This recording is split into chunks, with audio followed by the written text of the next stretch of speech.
Thank you very much. Thank you very much. It's very hot today. Please sit down. This is going to be a very hot one, and we apologize to everybody out there that's got to suffer through it. But you know what? It's better than bad weather. And it's great to be in the Rose Garden. I want to especially thank this group for joining us as we announce a historic, groundbreaking initiative in our ongoing effort to rapidly develop and manufacture a coronavirus vaccine.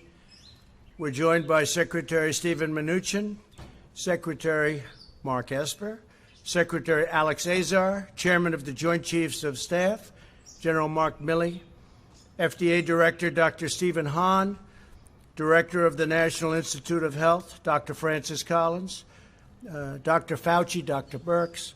We're joined by a very terrific group of professionals. Tomorrow will mark 30 days since we released the White House guidelines for a safe and phased opening of America. That's what we're doing. It's the opening of America. We're going to have an amazing year next year. We're going to have a great transition into the fourth quarter. As of this morning, almost every state has taken steps to begin reopening, and the American people are doing an extraordinary job of continuing to take precautions while at the same time wanting to start, and they will be starting to resume, their American way of life. We will be reigniting our economic engines. We're going to be taking care of our most vulnerable, which are our senior citizens and some others. We're going to be working very, very hard on our senior citizens and our nursing homes and various communities to support those that are struggling in this very difficult time. Others don't have the same kind of struggle. For example, today, Secretary Perdue, together with Ivanka Trump, launched the Farmers and Families Food Box Program, which will provide $3 billion to help small farmers.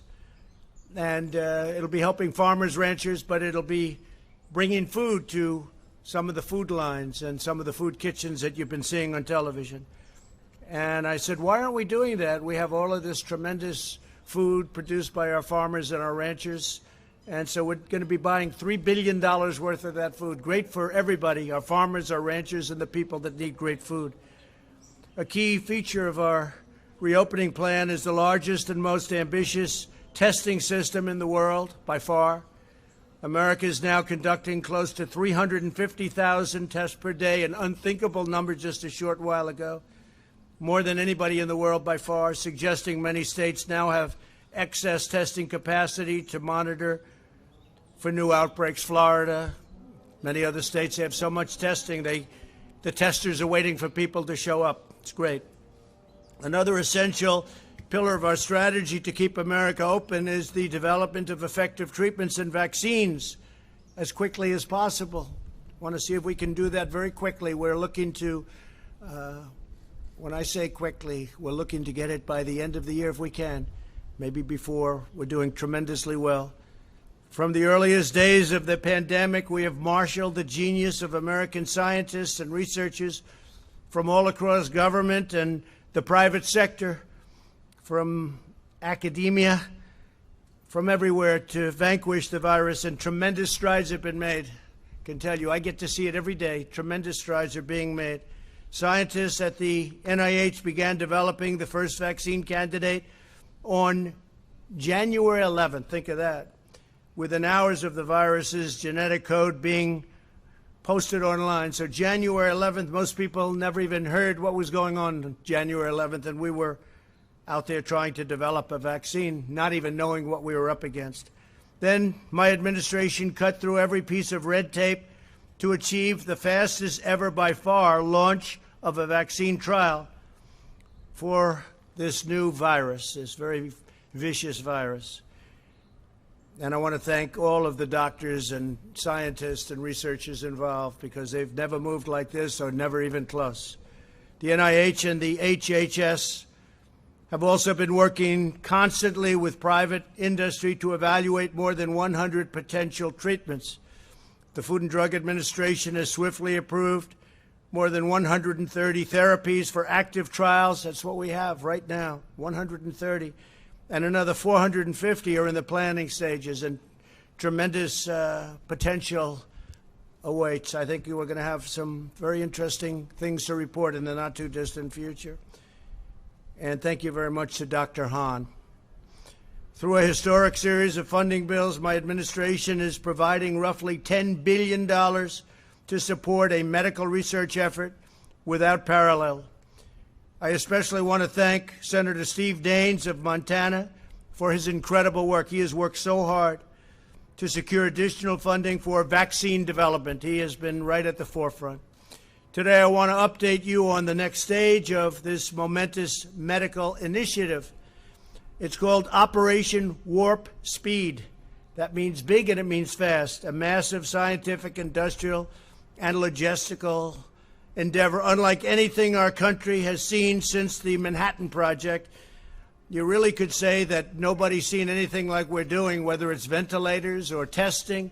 Nobody's seen anything like we're doing now within our country since the Second World War. Incredible. Its objective is to finish developing and then to manufacture and distribute a proven coronavirus vaccine as fast as possible. Again, we'd love to see if we could do it prior to the end of the year. We think we're going to have some very good results coming out very quickly. In addition, it will continue accelerating the development of diagnostics and breakthrough therapies. The great national project will bring together the best of American industry and innovation, the full resources of the United States government, and the excellence and precision of the United States military. We have the military totally involved. We're also working very strongly with other countries who are also have some great scientists, doctors, and we're all working very closely together, and they're viewing us as the leader, and we are, the relationship with other countries on solving this problem has been incredible.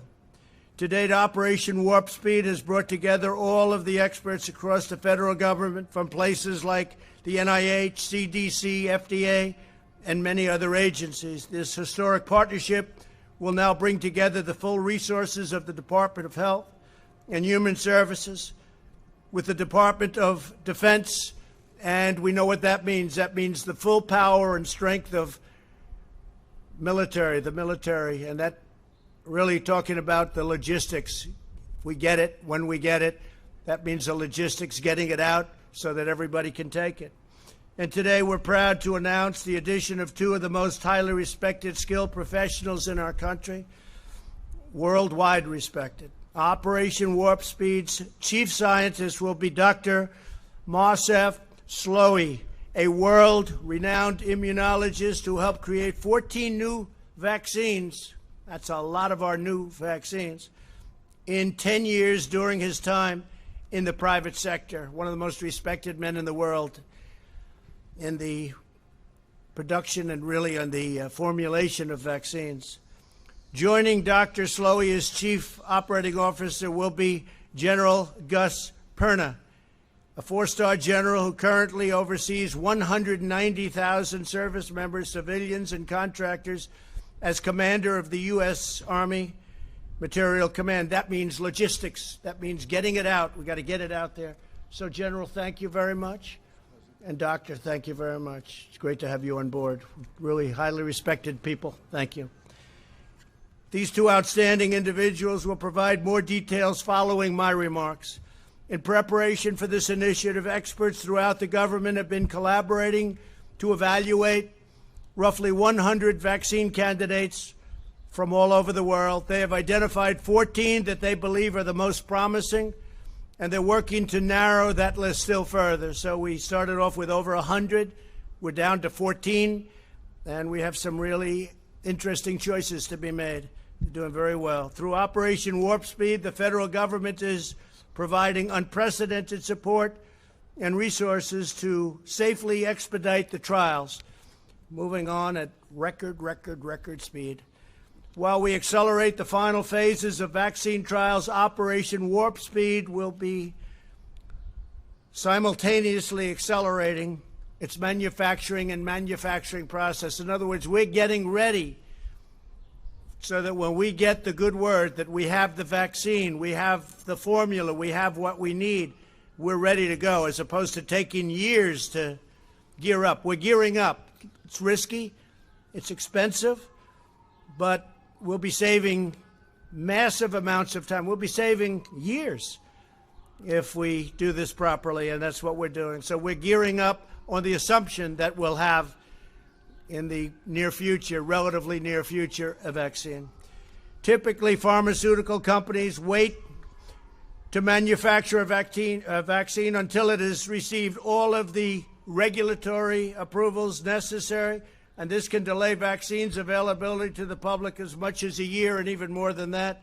However, our task is so urgent that under Operation Warp Speed, the federal government will invest in manufacturing all of the top vaccine candidates before they're approved. So we're knowing exactly what we're doing before they're approved. That means they better come up with a good vaccine because we're ready to deliver it. This will eliminate any unnecessary delay and enable us to begin providing Americans with a proven vaccine the day our scientists say, we're ready, we got it. And as we work to bring critical medical production back to America, these vaccines will manufacture that we're going to be focused on and manufacturing. They're all going to be right here in the USA. Now, we're working, as I said, with other people outside, and that's fine, too. We want to get to the solution. We know exactly where the other countries are, and we'll be very happy if they were able to do it. We'll help them with delivery. We'll help them with in every way we can. We have no ego when it comes to this, no ego whatsoever. Operation Warp Speed is also making the necessary preparations to distribute these life-saving treatments at scale. So we're talking about massive numbers so that millions of Americans will quickly have access to them. This includes ramping up production of supplies needed for distribution. And I have to say, we're also very, very much involved in other things other than the vaccine. If you take a look at what we're doing beyond vaccines, it's going to be very interesting, and we may talk about that in a little while. But this includes ramping up production of supplies needed for distribution, such as cold chain storage, glass vials, needles, syringes, and more. We'll have everything right on hand, ready to go. When a vaccine is ready, the U.S. government will deploy every plane, truck, and soldier required to help distribute it to the American people as quickly as possible. America is blessed to have the most brilliant, talented doctors and researchers anywhere in the world. We have the mightiest military by far in the world. Our military is completely rebuilt. Much of the equipment has been delivered. Some of it's on the way, all made right here in the USA. We took over very, very empty cupboards, I say medically. We also had empty cupboards in a military sense. Our military was in sad shape. It was depleted. We now have the strongest military the United States has ever had by far, and the best equipment. And you hear that outside, that beautiful sound. Those are truckers that are with us all the way. They're protesting in favor of President Trump as opposed to against. There's hundreds of trucks out there, and that's the sign of love, not the sign of your typical protest. So I want to thank our great truckers. They like me and I like them. We're working on something together. But we have the mightiest, and they'll be helping us with this, by the way, speaking of truckers. We have the mightiest military in the long history of humankind. We have the best and most devoted workers ever to walk the face of the earth. And now we're combining all of these amazing strengths for the most aggressive vaccine project in history. There's never been a vaccine project anywhere in history like this. And I just want to make something clear. It's very important. Vaccine or no vaccine, we're back. And we're starting the process. And in many cases, they don't have vaccines. And a virus or a flu comes, and you fight through it. We haven't seen anything like this in 100 and some odd years, 1917. But you fight through it, and people sometimes, I guess, we don't know exactly yet, but it looks like they become immune, or at least for a short while and maybe for life. But you fight through it. But what we'd like to do, if we can, is the vaccine. I think we're going to be successful in doing it, and hopefully by the end of the year. Just as generations of Americans before us faced down the most difficult trials, set their sights on the highest summit, and overcame the biggest obstacles, America will meet the moment, and this moment specifically in our time, with unrivaled speed, unmatched skill, and the unyielding spirit of the American people. Our nation will come back stronger and greater than ever. We're going to have a tremendous year next year. We're going to have a really good fourth quarter. We're going to have a very interesting and productive transition quarter where Steve is there, and I'm sure our Secretary of the Treasury, I think you feel the same way, Steve. So, and thank you for your good work, really good work. And it's not finished yet, is it? I want to thank Steve Mnuchin and everybody. Now I'd like to ask Dr. Slowey and General Perna to come up and say a few words, followed by Secretary Azar and Secretary Esper. Thank you all very much. We're doing something that has never been done before. It's going to result in a tremendous end. I think we're going to come up with a solution to a problem like this country probably has never seen before. But it's an honor to be your president. We're doing a great job. These people are doing an incredible job. The people right here, I want to thank you all. Total professionals, great men, great women. Thank you all very much. Please. Thank you, Mr. President. Good afternoon, everyone. It's a great honor and privilege for me to have the opportunity to serve our country and the world in this remarkable endeavor, extraordinary endeavor, helping them and supporting them do it. The Operation Warp Speed's objectives are very clear. The President has described them, and I believe they are very credible. I also believe they are extremely challenging. However, I am really confident that our team across the many governmental agencies that are involved in these efforts, the NIH, the CDC, the FDA, ASPR, and of course with the support of the Army and our partners in the private sector, will be able and will do the utmost to deliver these objectives. In fact, Mr. President, I have very recently seen early data from a clinical trial with a coronavirus vaccine, and these data made me feel even more confident that we will be able to deliver a few 100 million doses of vaccine by the end of 2020. And we will do the best we can to do that. Thank you. We will, of course, also focus on progressing and accelerating development of medicines for those who unfortunately already caught the virus, as well as optimize the diagnostic tests. This will be our focus 24/7 over the next many months. Thank you. Thank you. Good afternoon, Mr. President. Thank you. Thank you for this great honor for allowing me to be a part of this team. I'm very excited about this team. It will be historic as we execute the mission that's been given to us. I also feel very confident that the team will be able to provide the results as directed. It is going to be a Herculean task, but the combination of the two main partners between Health and Human Services and the Department of Defense, their combined strengths, partnered with the other teammates, will ensure our success. One of the great advantages that we have as a military is our ability to do logistical and sustainment operations afar. We're just going to apply those capabilities to this mission. This mission is about defeating the enemy. We will defeat the enemy. Why? Because winning matters. And I'm excited to be a part of this team. And Mr. President, thank you. Thank you very much, sir. Appreciate it.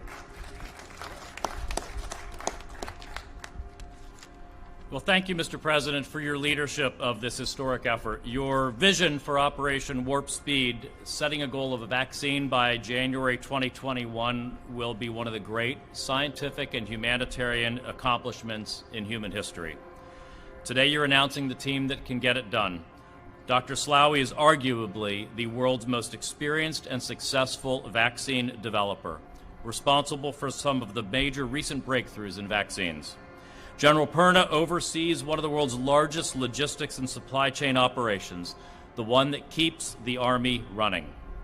3 highly accomplished career HHS scientists will oversee each area of Operation Warp Speed. Dr. Peter Marks of FDA for vaccines, Dr. Janet Woodcock of FDA for therapeutics, and Dr. Bruce Tromberg of NIH for diagnostics. This is truly a dream team.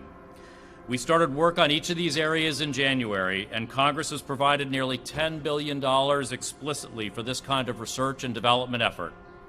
Operation Warp Speed will integrate existing efforts that are coordinating vaccine, therapeutic, and countermeasure development, including NIH's ACTIVE and RADx initiatives. This week, HHS and DoD already announced new contracts to manufacture hundreds of millions of needles and syringes here in America for distributing an eventual vaccine. Finally, the President's efforts will ensure not only that we get vaccines, therapeutics, and diagnostics faster, but that we get large donations of the eventual products so they're affordable for the American people. So thank you, Mr. President, and thank you to all of the American scientists and inventors at HHS, at DoD, and elsewhere who are hard at work already. And I really want to express my personal appreciation to Secretary Esper and the Department of Defense, because this partnership is what's going to make this truly an historic endeavor. Thank you.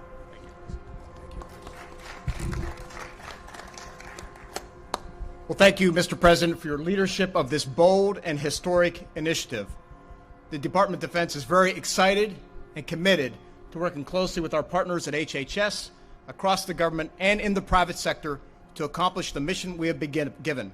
Winning matters, and we will deliver, by the end of this year, a vaccine at scale to treat the American people and our partners abroad. You know, the Department of Defense has been in this fight since day one, going back to January.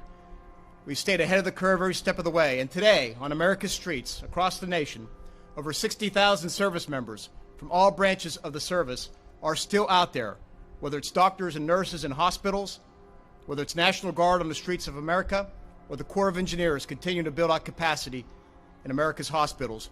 We are there and we will be there, Mr. President, and we look forward to this next greatest phase of this fight against the coronavirus. We are all in then, we are all in now, and we will be all in the future, and we will deliver on time, bringing to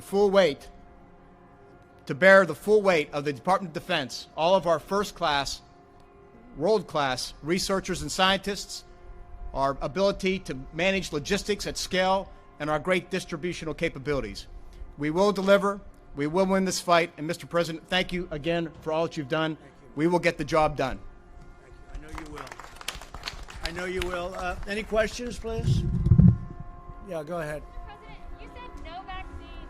Vaccine or no vaccine, we're back. What did you mean by that? We think we're going to have a vaccine in the pretty near future, and if we do, we're going to really be a big step ahead, and if we don't, we're going to be like so many other cases where you had a problem come in, it'll go away at some point, it'll go away.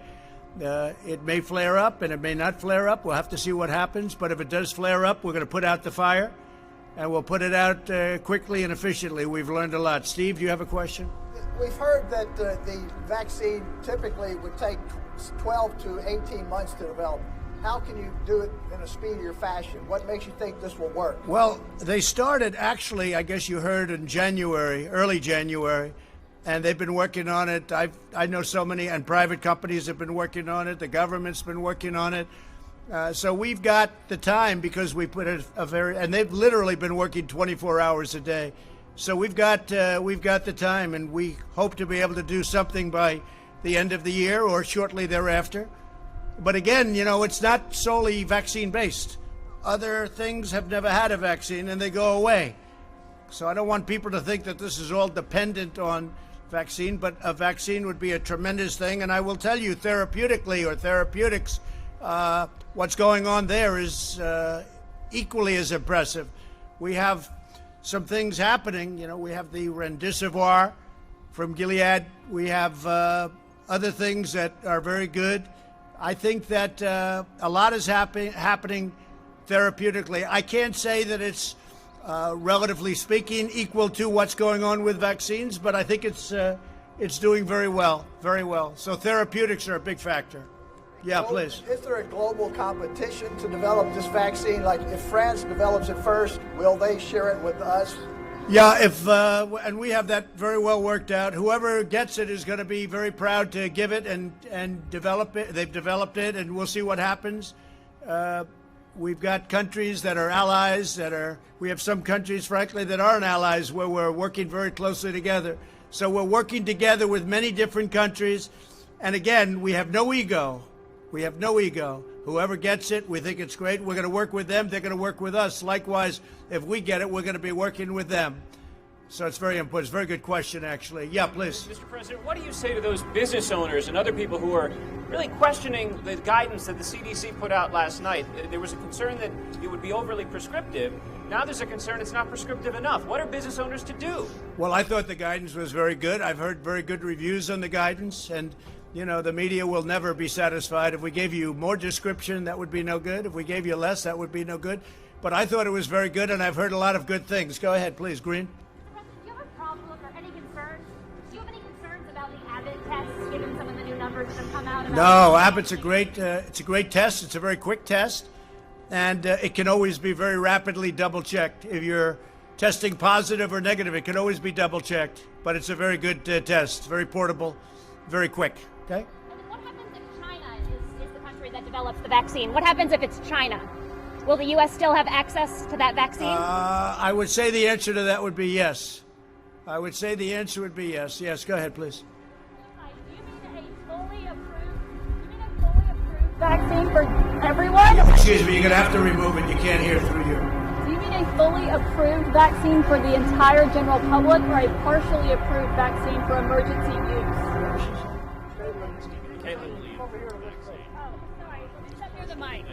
Sorry, let me repeat that. Now I'm closer to the mic. Do you mean a fully approved vaccine for everyone, the full public, or a partially approved vaccine with emergency use? No, we're looking for a full vaccine for everyone that wants to get it. Not everybody's going to want to get it. But we're looking at a full vaccine. Is that a correct statement? Yeah, Will. Please. So the answer is yes. We're working for a fully approved vaccine, but we'll also use the tools we have, for instance, emergency use authorization as appropriate. We use all of our regulatory tools to bring vaccine available for the entire American population by January. Okay, and then Mr. President, could you just clarify, why are some of you wearing a mask and why are some of you not wearing a mask? We've all been tested. I've been tested. We've all been tested, and we're quite a distance away, and we're outdoors. So I gave them the option. They could wear it or not. So you can blame it on me, but I gave them the option. We could wear it or not. Yeah, please. Would a U.S. vaccine be available to the rest of the world at an affordable rate, at a low cost? The last thing anybody's looking for is profit in terms of what we're doing. Every company, they want to get it out. We've had that. We've had a great experience on Remdesivir. We've had a great experience on everything we've done. People are looking to come up with the answer. They're not looking in, typically they're saying, oh, how much am I going to make? How much? They really have been. There's been a great spirit on this. They want to get to the bottom of it, and I think we'll be able to do that. Mr. President, the Indian American community is appreciating your help in fighting the vaccine, coronavirus. What is your message to those 4 million Indian Americans here? So India has been so great, and as you know, your Prime Minister has been a very good friend of mine. I just got back a short while ago from India recently, and we're working very much with India too, and we have a tremendous Indian population in the United States, and many of the people that you're talking about are working on the vaccine too. Great scientists and researchers, yeah. We're working very closely also with India, correct. And say hello to your Prime Minister. Yeah, please, go ahead. Thank you, Mr. President. What steps, if any, is your administration taking to ensure that the communities and the states that are hardest hit will have first access to the vaccine? Have these discussions been had, or are there any plans? Yeah, I think we've done a good job with that. Certain areas have been hit very hard, New York, New Jersey, et cetera, et cetera. Working very closely with the governors. We've worked with all of the governors. We've made a lot of people look very good with what we've done on ventilators, with what we've done on testing. We're working with all of the governors. We just sent a big transit package to New Jersey. I just spoke to the governor of New Jersey, who's a terrific person, by the way, I have to tell you, and I just told him A lot of money's coming your way for the transit. And also I spoke with the governor of New York, Governor Cuomo. We just had a conversation yesterday. We're sending them a lot of transportation money, so it's important. But we've had a very good relationship working with all of the states, regardless, all of the states. And if we do get fortunate enough, and I think we're skilled enough, but fortunate enough to have a vaccine, it'll get out fairly and quickly. Do you foresee that states that are hardest hit will have first dibs? So will like New York and New Jersey have... I think that makes sense, perhaps. Perhaps it does. But, I would say probably. But I think they're all going to get well distributed. If you remember when we started, we had no ventilators. We had to make them. And we became a very major manufacturer of ventilators. Now we're helping countries all over the world with ventilators. We're sending them to many countries all over the world. When we started, we didn't have ventilators. I inherited nothing. I inherited practically nothing from the previous administration, unfortunately. Yeah, go ahead. Mr. President, it's been 3 months since you signed the China trade deal. Between what's happened with coronavirus and the lagging agricultural purchases, are you at any point considering reimposing additional tariffs on China or tearing up the deal in any other way? Well, I don't want to talk about it. I can say China is buying a lot of our product. But the trade deal, the ink was barely dry when this came in from China. So it's not like we're thrilled. Okay, go ahead, please. Mr. President, can I ask one more? Yeah. I'm wondering if you're standing by the nomination of Michael Pack to lead the Voice of America after news that the D.C. Attorney General is... Well, I don't know what happened. I know that Voice of America is run in a terrible manner, terrible. They're not the Voice of America. They're the opposite of the Voice of America. And we have a man who is very good. I don't know, he's in the nominating process, but I'll have to check that out. Yeah, please. Thank you, Mr. President. If public confidence is the main thing of getting people back to work and back to schools and so on, is this even possible without a vaccine? How would it be possible without a vaccine? Public confidence. Well, I think a very big factor, frankly, is that very few people are, we read about all of the very sad, very tragic. I've lost friends. Many of us have lost friends. We read about that and we see that, and that's what the news covers. But a very, very small, it's a very small percentage. It's a very, very small percentage. I say it all the time. It's a tiny percentage. The vast majority, many people don't even know they have it. They have it, or they have sniffles, or they have a very minor sign, and they recover. Not only recover, they probably have immunity, whether it's short-term, long-term, but they have probably immunity. And I think people have to understand that. That's why I think the schools should be back in the fall. I think that lots of things should happen. I don't think that you should have 70-year-old teachers back yet. They should wait till everything is gone. I don't think you should have a professor that's 65 and has diabetes or has a bad heart back necessarily, or somebody that's older than that. But we want to see our schools back. We want to see our country start to work again. We created the greatest economy in the history of the world, and we're going to do it again. And you're going to see that next year, and it's going to start. You'll start to see it in the fourth quarter, maybe even before that. Yeah. President, are you at all concerned about children or teachers who are in the school bringing it home to their families, to their spouses? I'm concerned about everything, and I'm also concerned about our country. Our country has to get back. And what you're talking is when you are doing what we did with the shutdown, that causes death also. It causes massive depression. It causes drugs. It causes suicide. It causes a lot of problems also. No, our country has to get back to work again. And you see that just looking and reading everything that's happening. Our people want to get back. They want to get back. Yeah. Sir, do you have a plan to prevent the spread? If you reopen We do. We have a great plan to prevent the spread, but that doesn't mean we're going to close our country for 5 years, okay? Not going to happen. In the schools, Go ahead. Plan? The current death toll is about 86,000. At current, it's about 86,000, yes. Do you think that's accurate, or do you think it's higher than that? I don't, or lower than that. I don't know. Those are the numbers that are being reported. I assume they're correct. Unlike other countries, I mean, you have some countries, obviously, you have some that are very obviously ridiculous, but our numbers are accurate numbers. We don't do anything with the numbers one way or the other. Whatever it is, that's what we do. We take the numbers as reported. Do you have any indication that they could be lower than that? Oh, I don't know. If they were, I'd be very happy if they were lower. I'd like to see numbers lower. I'd like to see no death at all. One death is too many. This should have never happened. This came from China. It should have been stopped in China before it got out to the world. We have 186. It's been updated this morning. 186 countries are affected. And each country that's affected is the same thing. Russia now is badly affected. France is badly affected.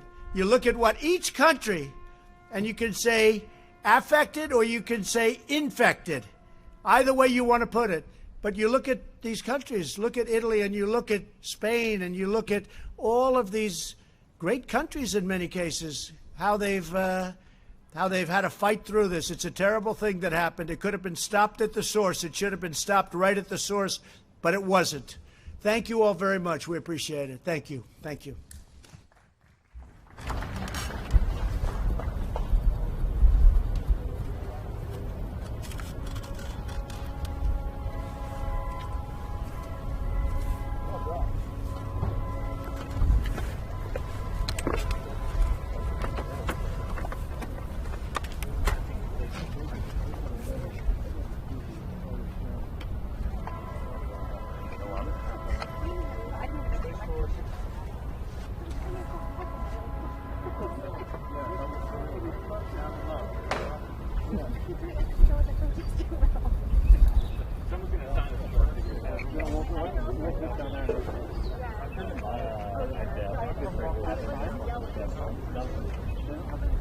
They do.